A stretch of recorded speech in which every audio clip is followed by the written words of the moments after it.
tardes. Muchas gracias primero a Luis, al Festivaleñe, a la Casa América, Ana María, a Moisés, por este espacio.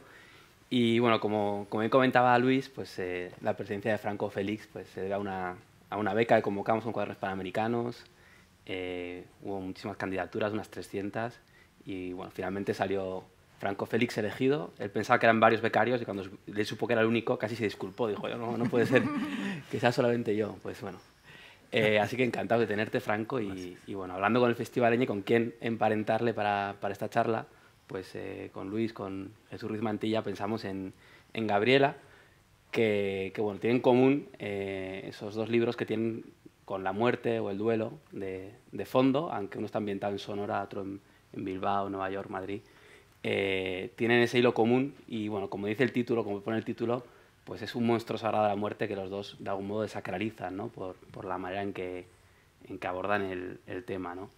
Y bueno, tomando los títulos de los libros, yo creo que podemos juntarlos con el título de la charla, por esa desacralización que hay, yo creo. Y bueno, quería empezar con Gabriela, preguntándole por su libro, que tiene ese título, El Comensal, ¿no? Que es un título como para hablar de la muerte como muy ligero, ¿no? Como parece que es el que está invitado los domingos a comer y que está siempre presente de algún modo, ¿no? en la atmósfera familiar, ¿no? Y bueno, como casi todo el mundo sabrá, porque es un libro que ha sido muy leído, que se ha llevado al cine hace poco, pues El Comensal cuenta por un lado la muerte de la madre con el trasfondo del asesinato del abuelo de Gabriela, que bueno, falleció asesinado por ETA en el año 77, antes de que nacieras.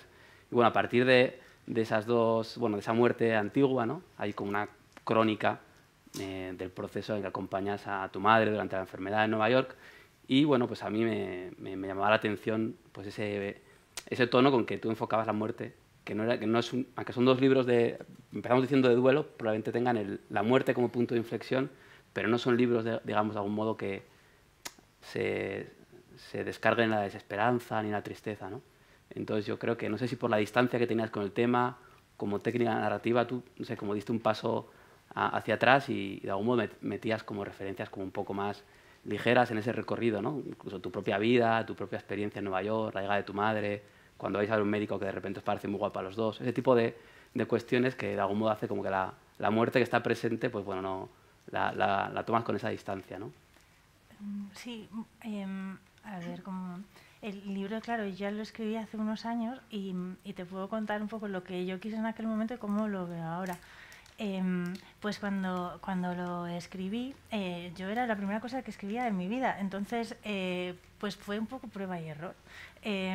Los textos, sí que escribí muchos textos que eran como más emocionales, pero literariamente no me gustaba cómo quedaban, porque igual, no sé, no tenía los recursos para que aquello funcionase. Y entonces cuando más pensaba que aquello me llegaba, iba para adelante, era cuando la emoción estaba contenida, más que expresada de una forma tan explícita.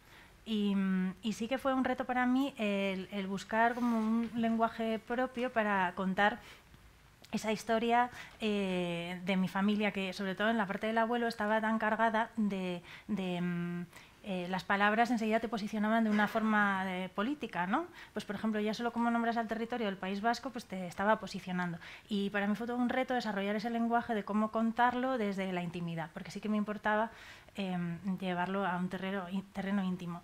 El punto de partida de la historia fue la muerte de mi madre, que ella falleció, y cuando ella murió yo pensaba en 2011, cuando yo tenía 29 años, yo creía que era mi primera experiencia con la muerte, que era algo nuevo para mí, pero después me di cuenta de que yo había vivido rodeada de muerte toda mi vida, pero no había sido capaz de verlo, ¿no? Entonces mi abuelo había sido asesinado 6 años antes, o 7, yo no me acuerdo, de que yo naciera. Y por supuesto, tan poco tiempo después, pues esa muerte seguía presente en mi familia, pues solo que como nadie hablaba de ella, pues yo crecí pensando que era ajena a mí. Y luego pues está todo el contexto del País Vasco de violencia, que también es una presencia fuerte de la muerte, y luego mi padre durante muchos años llevó una escolta. Y ahora, por ejemplo, al ver el libro desde el principio, en las cosas que estoy escribiendo ahora, por ejemplo, hay muchísimos fantasmas, y pienso que ese título del Comensal fue como la evocación del primer fantasma, ¿no? Familiar, porque el título lo que hace referencia es pues es cuando nos sentamos a la mesa, ¿no? Normalmente en las familias solemos tener un sitio asignado y cuando alguien se muere, pues ese sitio se queda vacío, ya no está. Y normalmente o se queda el hueco o alguien se tiene que mover para llenarlo. Entonces me gustaba esa idea de esa presencia-ausencia. Entonces el comensal pues son un poco los muertos de la familia, que es mi abuelo, que sería como el primero, ¿no? Y luego mi madre y luego pues quien haya ido muriendo después. Y entonces sí que me parece como la primera invocación de alguna forma, ¿no? Y en ese libro siento como que levanté acta de algo que ahora, bueno, pues tengo intención de llevar a otro sitio, por decirlo de alguna forma. Bueno, y también, como decías, en todo el libro está el tema de ETA, ¿no? Que en la literatura española, bueno, se trató más en estos últimos años, pero claro, es un tema por el que se podría ir el libro entero, ¿no? Como un sumidero que si lo abres, pues da para escribir páginas y páginas, ¿no? Teniendo tan presente con tu abuelo asesinado, amenazas a tu padre. Y bueno, tú como que, de algún modo, como que dejas mucho espacio también a lo que es tu día a día en esos meses finales de Nueva York que comienza tu madre, ¿no? Con tu vida muy natural, muy presente, muy prosaica, así, ¿no? Entonces, no sé si es como una estrategia o esos temas los dejaste de lado para después, no sé cómo lo enfocaste. Bueno, no sé, en aquel momento pues me gustó ver que acompañar a alguien a morir podía ser una experiencia muy, muy bonita. O sea, es algo que nunca me lo había planteado así. A mí siempre me habían contado que la muerte era una cosa terrible, por la que era mejor incluso mentir a los enfermos, ¿no? O sea, a mis abuelos me acuerdo que les mentían cuando tuvieron cáncer los dos y les mentían un poco con los resultados, ¿no? Bueno, pues no son tan malos y tal. Y aquí que fue una muerte que, bueno, entró el médico y le dijo a mi madre, te vas a morir, no hubo manera de como edulcorar aquello y de alguna manera eso nos dio mucha libertad y mucha calma. Entonces me impresionó encontrar, y eso quise capturar de alguna manera, esa calma que puede de acompañar a alguien a morir y lo bonito que puede ser y de alguna manera el privilegio que es. Sí, y bueno, hay momentos duros, ¿no? Porque el cuerpo se desintegra, pero luego también, que es algo que en el libro de Franco me gusta, pero también está mucho presente este tema de acompañar, ¿no? O sea, el protagonista acompaña a la madre durante todo el libro y es como que cuando alguien se muere o se va a morir, el tiempo se rompe, porque de repente la persona tiene todas las edades a la vez y tú tienes también todas las edades a la vez y eso me interesó. Sí, bueno, el libro de Gabriela, yo volviendo a él, tenía algo ahí, a un momento con tu madre, como de dos amigas en Nueva York, ¿no? Haciendo esa vida de casi como que salían de compras, a ver qué pasaba, ¿no?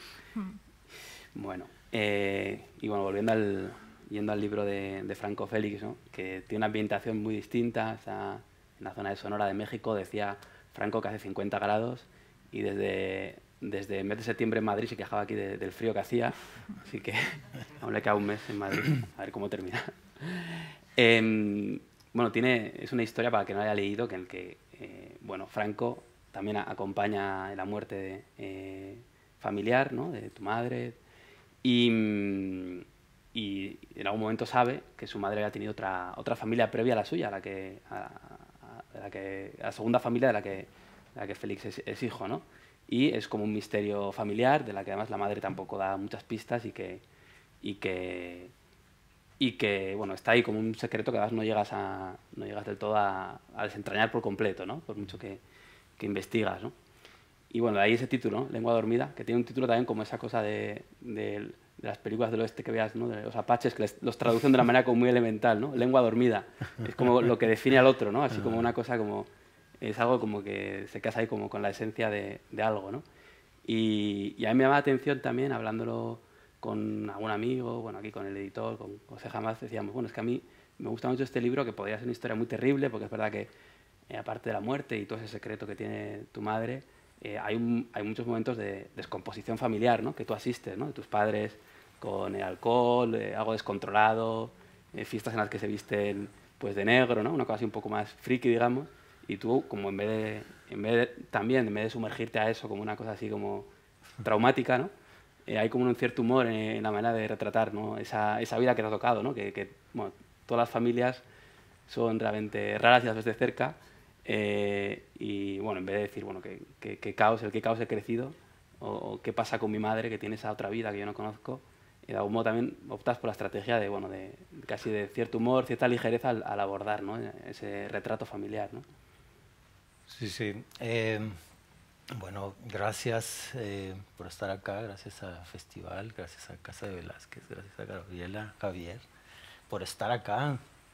Después de Mircea Catarescu es como difícil, ¿no? La vara que puso anoche, entonces vamos a tratar de superar aquí, de dar lo máximo, ¿no? Vamos a hacer nuestro máximo esfuerzo. Yo pensaba un poco como esto de los monstruos sagrados, justo pensando, bueno, también quiero agradecer que he sobrevivido a pesar de llamarme Franco en Madrid. No me han hecho nada hasta ahora, no he ido a ningún concierto punk, creo que ahí sí me iría mal. Félix Franco fue presentado por el Yo veo Festivaleñe. que sí, creo que hay como una disonancia cognitiva, como que no sé, como, no puedo decir Franco primero. Entonces, me han presentado de muchas maneras. Ya les he dicho a todos, pues díganme F nada más, ¿no? F, está bien. Pero bueno, yo creo que pensaba en este monstruo de la Virgen, que es un poco, digo, complicado a veces hablarlo, ¿no? Porque esta como sustitución que tuvimos en México de la Coatlicue, que es esta entidad monstruosa, no sé si ustedes sepan quién era, que era la diosa, la madre de los dioses, ¿no? En México. Tenía una cabeza con serpientes y garras y muy sanguinaria, ¿no? Que fue como un poco como sustituida por la Virgen de Guadalupe, ¿no? Que incluso inventan a un indígena que le llaman Valerio, que hace unas crónicas en las que aparece en el monte de Tepeyac, ¿no? La Virgen, y está Juan Diego, no sé si recuerdan toda esta historia. Pero creo que ese monstruo sagrado de Coatlicue, que después se convierte en la Virgen de Guadalupe, a pesar de que han pasado 500 años, sigue generando un dolor profundo y una culpa bien grande en las maternidades, sobre todo hablando precisamente de mi madre, ¿no? Creo que mi madre ocultó toda su historia, todo su pasado, porque estaba domeñada, digamos, por una estela histórica que le decía que abandonar a tus hijos estaba mal, ¿no? Entonces, que la madre tiene que ser como la Virgen de Guadalupe, ¿no? Abnegada y entregarlo todo y tal. Incluso veía una telenovela muy extraña que todavía me parece muy extraña. Es como muy surreal, ¿no? Como casi todo en México. Pasa algo y sopla una virgen y aparece una rosa y ocurre un milagro bien extraño. La Rosa de Guadalupe se llama. Esta como mitología sobre la Virgen todavía entraña culpas, ¿no? Y me parece que en la novela lo que planteé o lo que quería hacer era justo derribar esa figura de la Virgen, ¿no? de la mujer abnegada que es castigada por abandonar a sus hijos, ¿no? Mi idea era escribir ese lado B, ¿no? La Rosa de Guadalupe te presenta las historias de la mujer mala que abandona a sus hijos, ¿no? Pero también hay una historia, digamos, del otro lado, ¿no? Como el lado oscuro que nunca se nombra, no oscuro porque sea negativo, sino oscuro porque casi nunca se ve, ¿no? Es una historia casi siempre invisible, ¿no? Que son las causas, ¿no? de estos abandonos, ¿no? Por supuesto que espero no spoilear el libro, y si lo hago, cómprenlo de todas maneras. Una de las causas que hacen que mi madre abandone su primera familia es la violencia doméstica, que imagínense en los 80s, 70s, 80s era pues, muy sórdida, ¿no? Ahora hay un poco más, ya es un poco más las casas ahora se han vuelto un poco más transparentes, ya vemos un poco hacia adentro, ¿no? Ya cuidamos más a nuestras madres, ¿no? Ya cuidamos más al otro, pero en ese tiempo era un tabú totalmente, ¿no? O sea, que una mujer abandonara a sus hijos era lo peor que podía hacer, ¿no? Entonces, Lengua Dormida viene como a describir esta otra historia que está ahí, pero lo hace, creo yo, con humor, que es justo una especie de estrategia o como de mecanismo de defensa, ¿no? Como no sé muy bien cómo reaccionar ante la muerte, mi única forma de explicarme este vacío, esta falta, es la risa, ¿no? Me parece que hay un montón de humor en la muerte, que luego casi nunca, como mencionas, Gabriela, casi siempre se habla de la muerte como un tema muy como frágil, como hay que tocarlo con pinzas y tal. Y yo creo que eso creo que he intentado hacer en el libro, ¿no? El tipo de duelo que podemos llevar. Ya, ustedes saben que quisiera comentar esto antes de pasar. El duelo, dice Darian Leader, que es este psicólogo, psiquiatra de Nick Cave, no sé si en Sexto Piso lo publican, por cierto, en español. Dice él que los duelos te pueden conducir te pueden arrastrar con el muerto, ¿no? Y te llevan a la depresión. Pero el arte y la escritura puede ser como una suerte de defensa contra eso, ¿no? Como el arte y la escritura te pueden como salvar un poco, ¿no? Muchos ejemplos aquí en la historia de España hay sobre cómo el duelo te puede arrastrar, ¿no? Juana la Loca, por ejemplo, ¿no?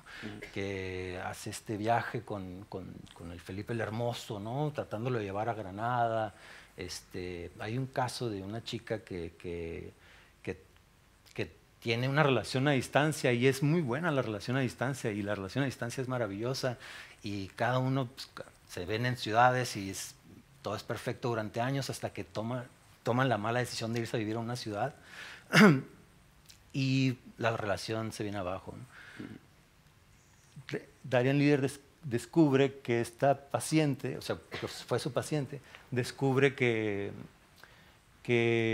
su padre había muerto justo en un viaje que hizo afuera de la ciudad, y como que no alcanzó a despedirse de él por una razón.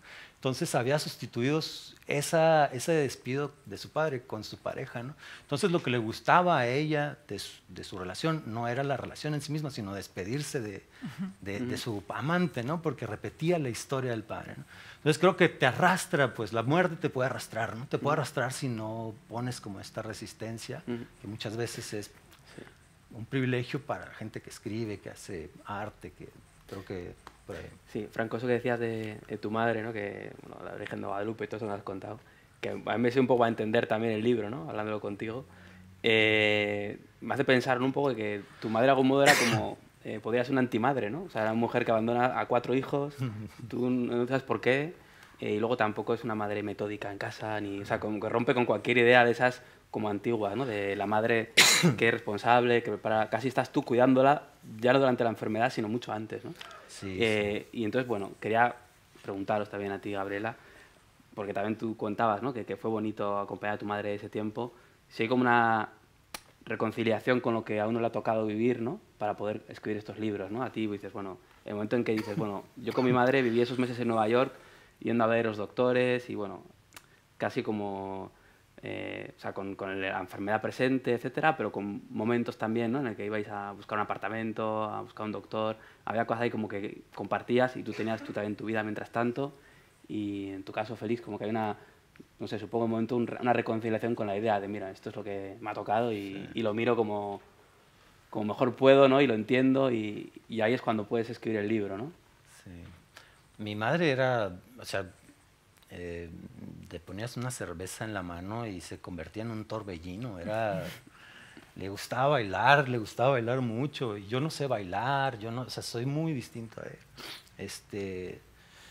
Recientemente entendí por qué, fui con un psicólogo, con un psicoanalista, y me hizo sentido, ¿no? Me dice, es que tu madre te crió deprimida, ¿no? O sea, el gesto, ya saben que los gestos o sea, en este libro de Massimo Recalcati pueden, Las manos de la madre, ahí viene que el gesto de las madres es muy importante para nuestra propia personalidad, ¿no? Como conforme vemos el gesto de la madre, eso es peligro, uno entiende el mundo, ¿no? Esto está bien, o sea, la sonrisa.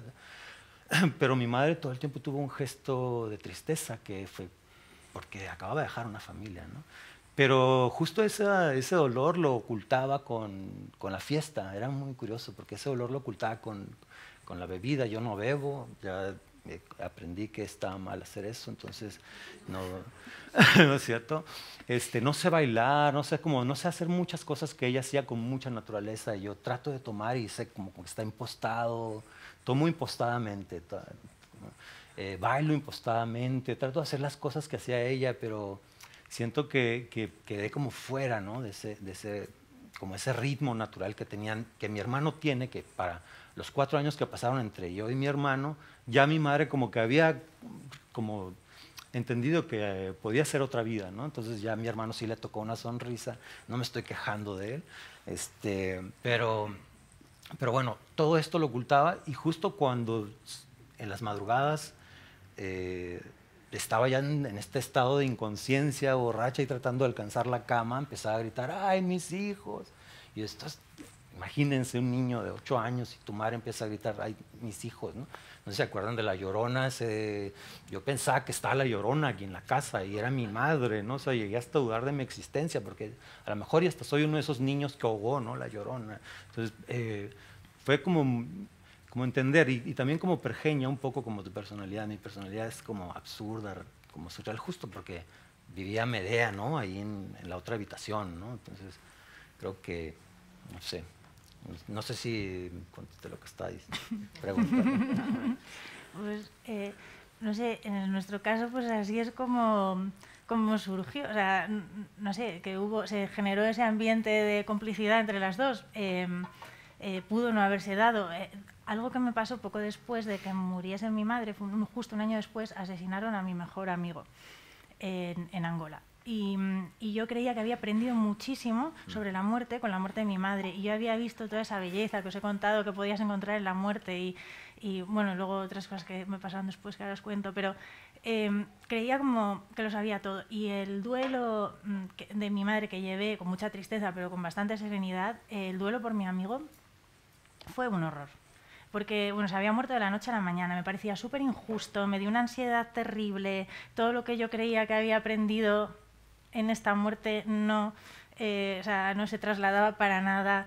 Y yo creo que esa experiencia me hizo escribir el libro con mucha más humildad, porque dije, bueno, o sea, cada experiencia de muerte es única, o sea, como la pasas tú, como la pasa tu hermano, como la pasa, o sea, es única, no eres experto en nada, solamente has vivido esa circunstancia que se ha dado una única vez y no tiene por qué volver a repetirse, ¿no? Entonces la muerte puede ser muchas cosas, puede ser algo bonito, puede ser algo agradable y también puede ser una cosa terrible a la que no le encuentras ninguna explicación. Lo que sí que me produjo sentimientos como confusos, de alguna manera, es cuando murió mi madre, sentí cierto bienestar. Y yo dije, o sea, ¿cómo puedo sentirme bien después de que se haya muerto mi madre?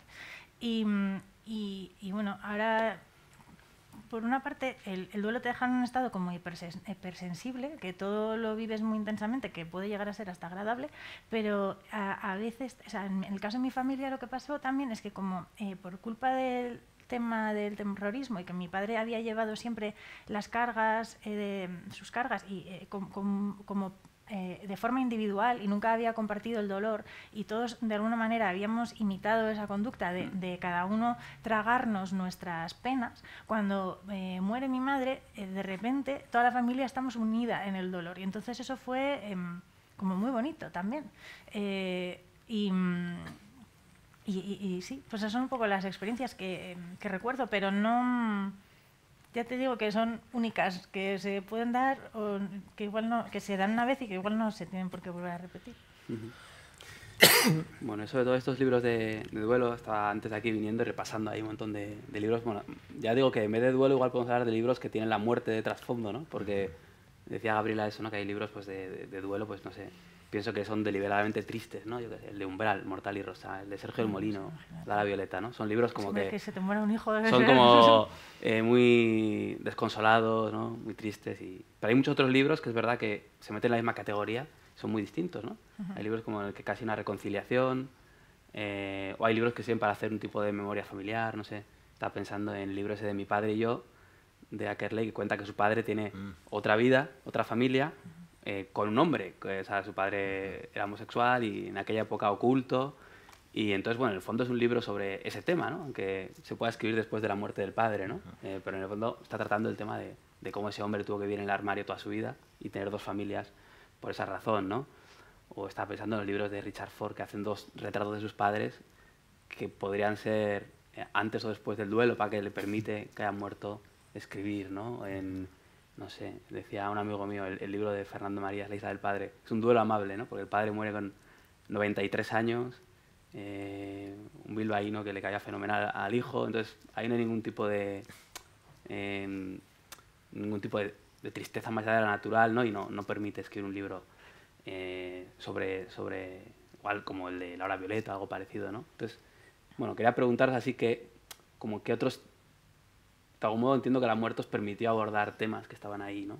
Latentes. En tu caso, pues claro, crecías con lo de tu abuelo siempre presente, ¿no? El asesinato.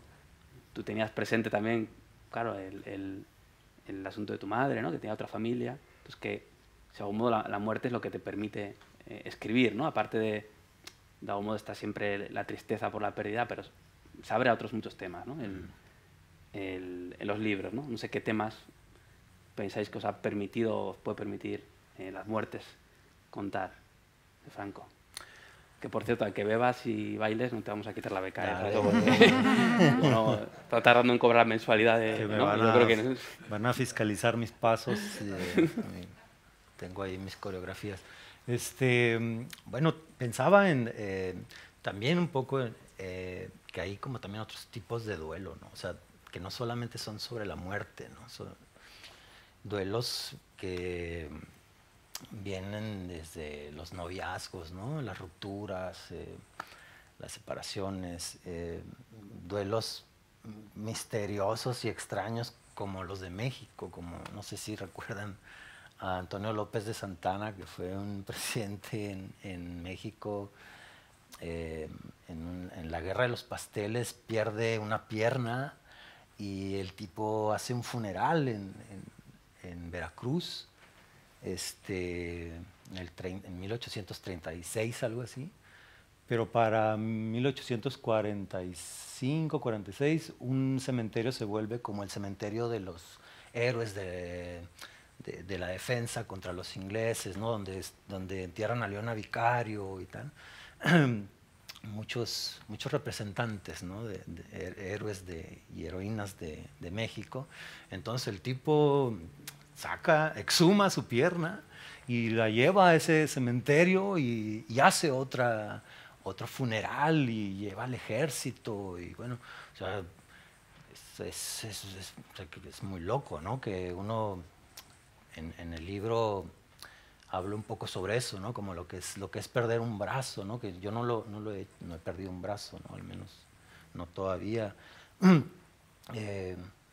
Justo pensaba en eso, ¿no? Como hay distintos tipos de duelo que son a veces muy, muy extraños, que no nos permite como entenderlos, ¿no? Como que no sé qué habrá sido para Santana su pierna, pues, ¿no? Pero que seguro que era más que la pierna, ¿no?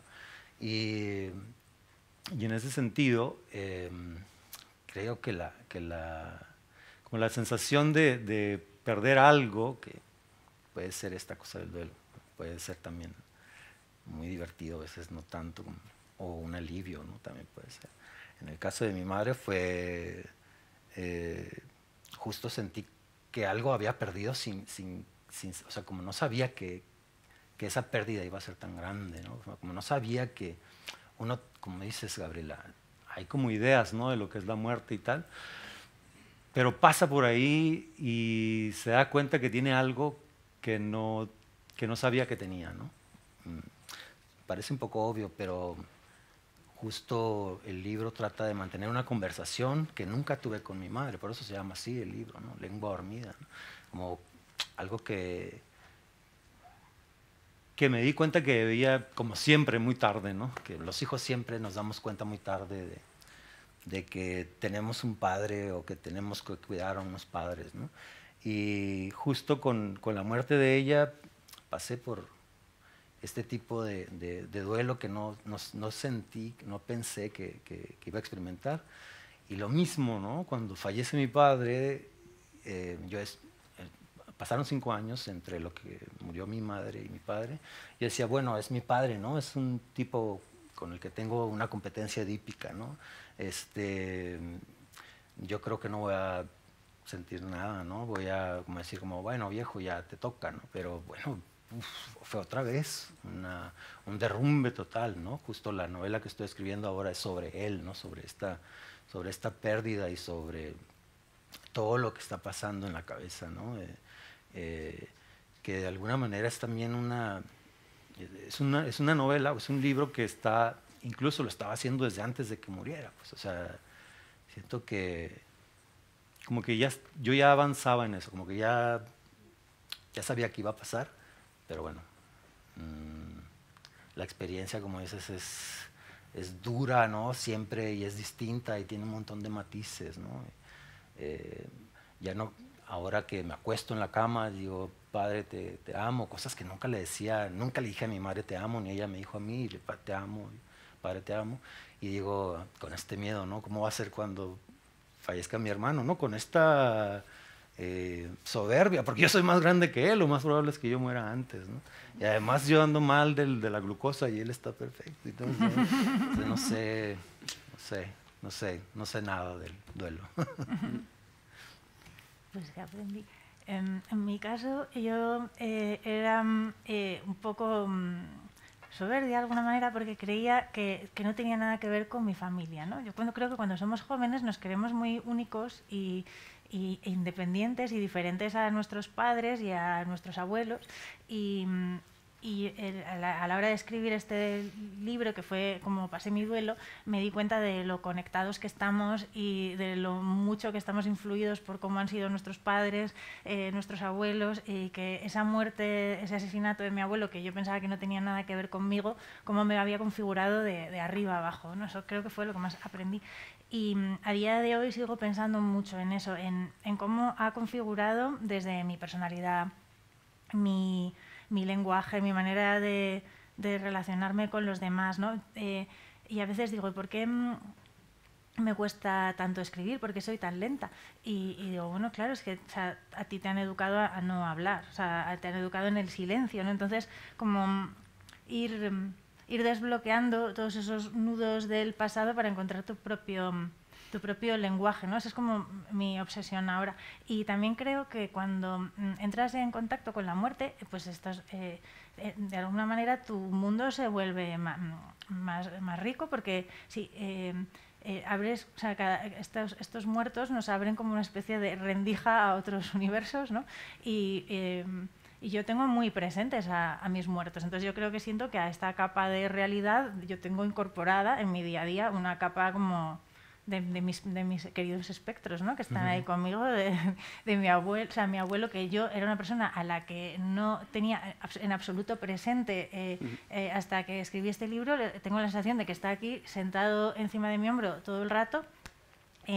Mi madre también la siento presente. El pueblo de donde yo me fui, por ejemplo, para mí un duelo casi tan importante como el de mi madre fue la mudanza de mi familia de Bilbao a Madrid, el romper con todo el mundo que yo conocía, ¿no? Nos tuvimos que mudar porque mi padre estaba amenazado por ETA de la noche a la mañana, nos tuvimos que cambiar de colegio, o sea, me tuve que cambiar de colegio, dejar la casa, no me permitieron volver, casi.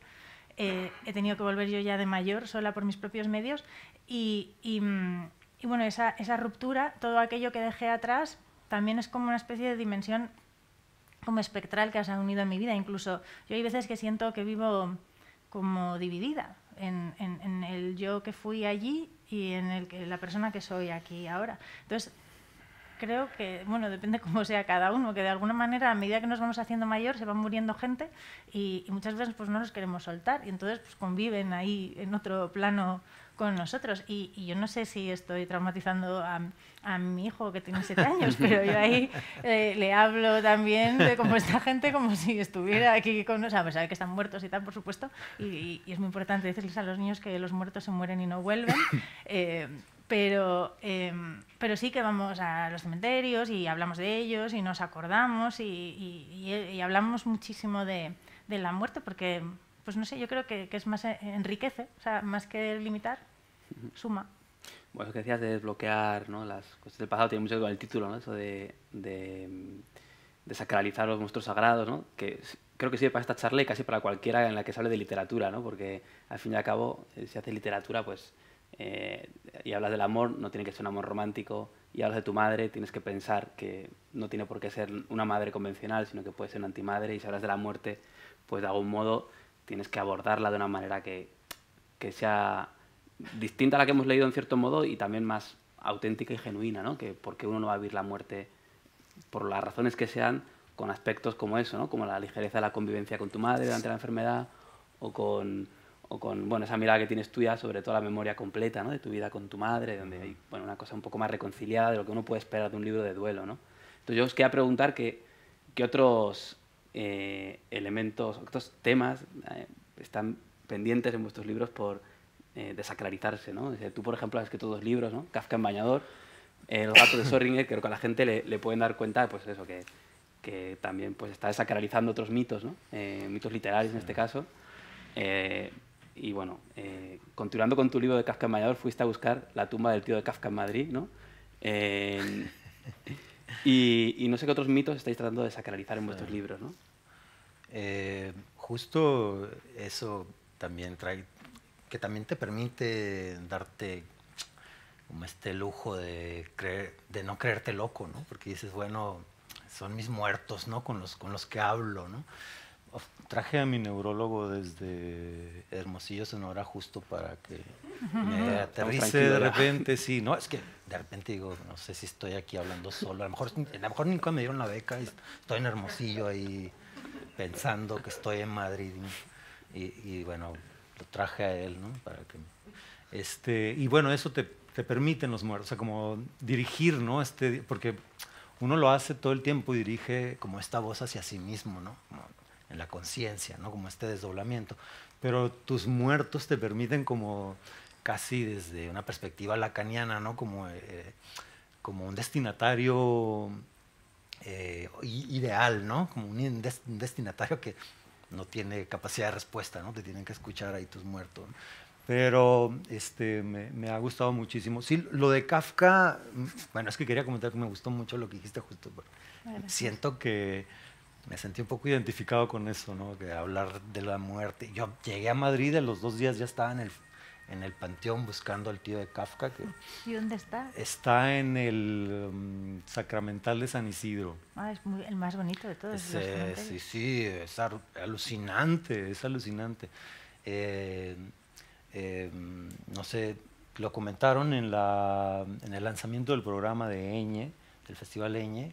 Kafka pudo haber sido madrileño. Justo fuimos a ver a Kafka, fui a persignarme en Kafka antes de la charla porque dije, ayúdame San Kafka para decir algo coherente en este espacio. Y fui y me tomé unas fotitos ahí con él. Kafka tenía un tío materno, un hermano de Julia Lowy, que vivía aquí en Madrid y que fue el que hizo el tren que va de Madrid a Portugal. Y bueno, estuve viendo varias cosas y bueno, el libro de Kafka en traje de baño, creo que lo que desacraliza es la idea de Kafka como un ente oscuro y como ¿cómo dijo este señor ahora? Le colgaron ese San Benito, ¿no? Al Kafka. Yo no sé si ustedes están familiarizados con le colgaron ese San Benito a Kafka, ¿no? Pero Kafka, David Foster Wallace también lo dice, es muy divertido, Kafka es muy divertido pero creo que eso hay que como también derribarlo, ¿no? Hay que derribar como estos autores que creo que estas como investigaciones absurdas también, como por qué estaría buscando yo ahí al tío de Kafka, y por qué estaría buscando a parientes que en una fiesta un niño dijo, oh, soy familiar de Franz Kafka en Hermosillo. O sea, en Hermosillo, un familiar de Franz Kafka, no jodas, ¿no? ¿Cómo te llamas? Omar Manteca. No, o sea, no hay que ser un filólogo para ver que la palabra Kafka no va a derivar en manteca nunca. Entonces, me puse a hacer una investigación y bueno, resultó que había parientes de Kafka. Y pero bueno, es una historia más larga, pero siento que eso, como la escritura te permite eso también, ¿no? Desacralizar los mismos escritores, pues, ¿no? Y eso, ¿no? Reírse también de uno mismo, ¿no? Bueno, la ruta de Kafka ya está en marcha, ¿no? Ya va, sí, ya les voy a hacer todo un turismo literario en Madrid. Ruta de Kafka en Madrid es... Sí. ¿Dónde pudo haber vivido Kafka? ¿Se pudo haber salvado de la tuberculosis con este clima? No lo sé. Igual yo me estoy muriendo. Porque esto, yo no sé, bueno, no sé. Igual lo incorpora al programa año que viene, ¿no? ¿No es algún otro mito que estés desacralizando? Bueno, lo intento. A ver, cuando para mí la publicación, han pasado ya varios años desde que publiqué El Comensal, pero la publicación de este libro fue para mí un horror. O sea, no tengo otras palabras para describirlo, porque fue una exposición pública enorme que yo nunca había tenido antes, y además mi figura pública, o sea, la persona por la que yo era conocida, estaba articulada desde un lugar con el que yo no me identificaba, ¿no? Porque todo el mundo me asociaba de repente con ETA, con mi abuelo, con ese señor con el que yo os había dicho, con el que nunca había pensado mucho en él, y de repente pues todo era pues la nieta, o sea, como yo era muy nieta de mi abuelo, ¿no? O sea, fue muy desconcertante. Y durante mucho tiempo he sentido como ese peso encima de esa muerte que me ha estado acompañando durante todo este tiempo y que me ha dejado de alguna manera también un poco muda. Y luego el tema del terrorismo en España, por desgracia, está pues muy politizado como todo. Entonces yo veía que había como unos debates y unas discusiones donde yo no sabía ni cómo entrar ni cómo participar, porque yo había llegado ahí como una especie de corderito a contar mi vida, y de repente veía ahí que todo el mundo llegaba con unos discursos como muy articulados desde unas posturas muy claras, ¿no? O sea, tenían como un mensaje que transmitir, y yo era como, no, yo no tengo ningún mensaje, esta es como mi vida, así pues. Y ahora como lo que me apetece es, una vez que he levantado acta de que mi abuelo lo mataron, que para mí ha sido muy importante asimilar que esa historia era verdad, porque yo durante muchos años me relacioné con el asesinato de mi abuelo como si fuera una historia de ficción, como si fuera un cuento que me contaba mi padre, entre otros tantos, ¿no? Porque es una historia que es tan fuerte, el pensar que han matado a tu abuelo, que tu padre vivió como se lo llevaban de casa, que estuvo secuestrado, o sea, todo eso es tan fuerte de asimilar que en mi cabeza estaba en el mismo cajón pues, que los cuentos. Y en el primer libro mi ejercicio es el sacarlo de la ficción y decir, oye, que esto sí pasó. Entonces, una vez que ya he levantado acta y que he hecho como el trabajo primero más de feo, ahora me apetece coger a los etarras y mandarlos a la estratosfera, a la luna, ¿sabes? Me apetece, o sea, yo pienso, por ejemplo, hemos visto muchísimas películas de nazis, ¿no? Donde se ha hecho de todo con ellos. O sea, están las películas, por supuesto, duras sobre los campos de concentración y terribles, que son muy necesarias e importantes, pero yo creo que también es luego importante coger y desmembrarlo, destruirlo y un poco reírte de ello, porque es que si no es un peso con el que cargas, que es inasumible. Y bueno, creo que ya más o menos he descubierto cuál es mi lugar en todo esto, y mi idea es un poco también desacralizar mi propio primer libro, ¿no? Y a mi abuelo y al terrorismo, sin quitarle gravedad, por supuesto, ¿no? Pero un poco liberarme de esa historia. Ya es meta desacralización. Meta desacralización, sí. Bueno, no sé si alguien tiene alguna pregunta. Por aquí. ¿El neurólogo de Franco? ¿No?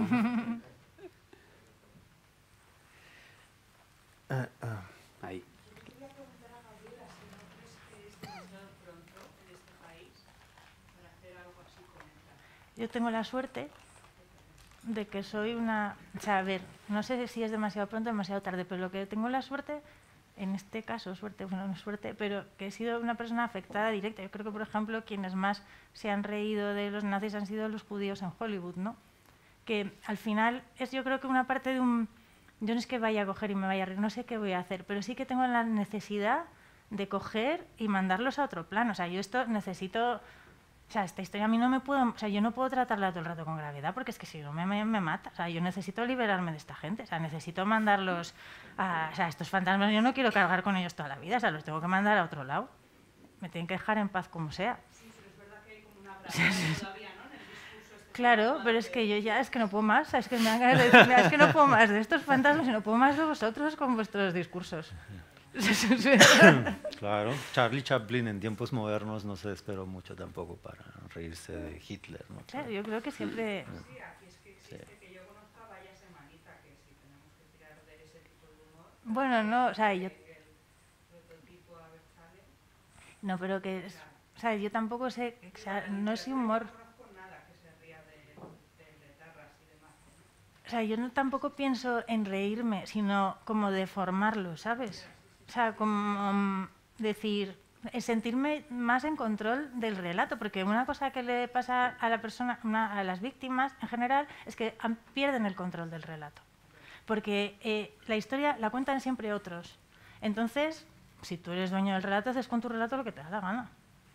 Entonces, eso es muy como empoderador. O sea, tú puedes coger a Letarra y hacer con él lo que te dé la gana, ¿sabes?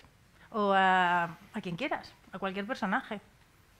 Y sí, no sé, tengo la necesidad de deformarlo un poco, no de escribir una novela de humor. Sí. ¿Alguna otra pregunta por ahí? Pero sí meter pues elementos sobrenaturales, por ejemplo. ¿Sabes? Ya, pues ya los nazis zombies o todo esto. Claro, que por hay, eso. sí. Ya. Bueno. Pues Bueno, si no hay más preguntas, yo creo que podemos dar por cerrada la charla. O si hay una ahí. Venga.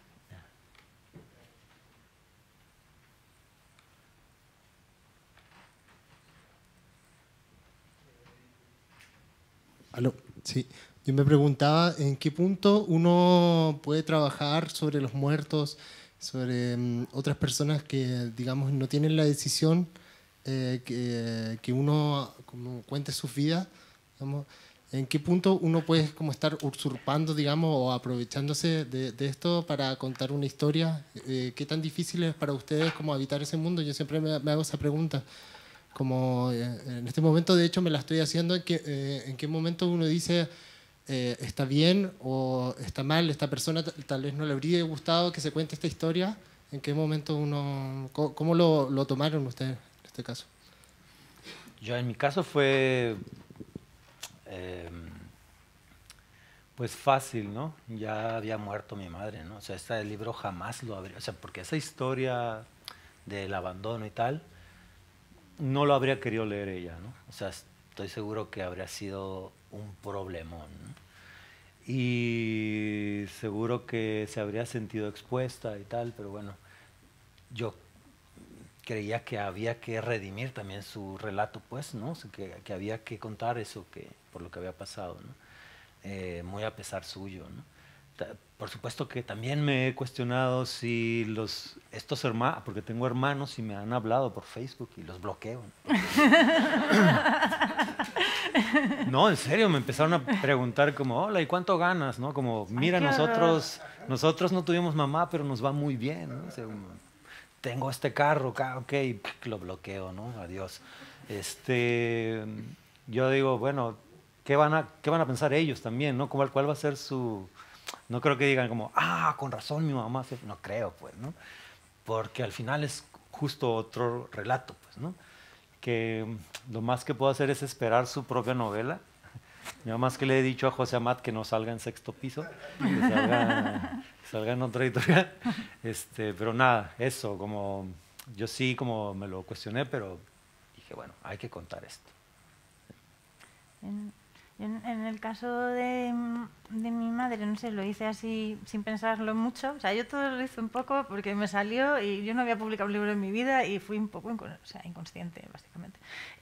Pero sí que con mi abuelo yo pensaba, estoy legitimada para hablar sobre él porque yo no lo conocí y hay muchísima gente que sí lo conoció.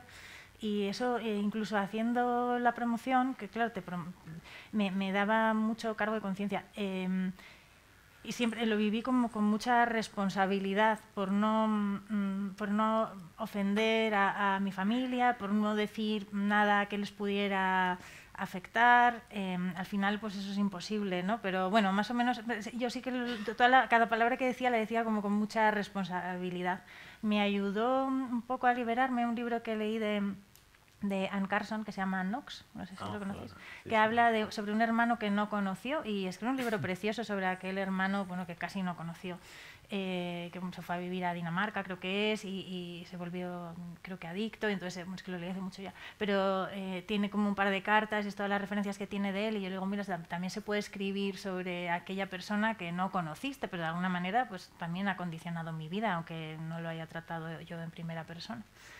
Y sí, bueno, es que escribir sobre, no sé, sobre los muertos no tanto, porque los muertos están muertos y Ya no no. dicen ni mu, pero escribir sobre tu familia, sobre todo por los vivos, sí que da algún que otro quebradero de cabeza.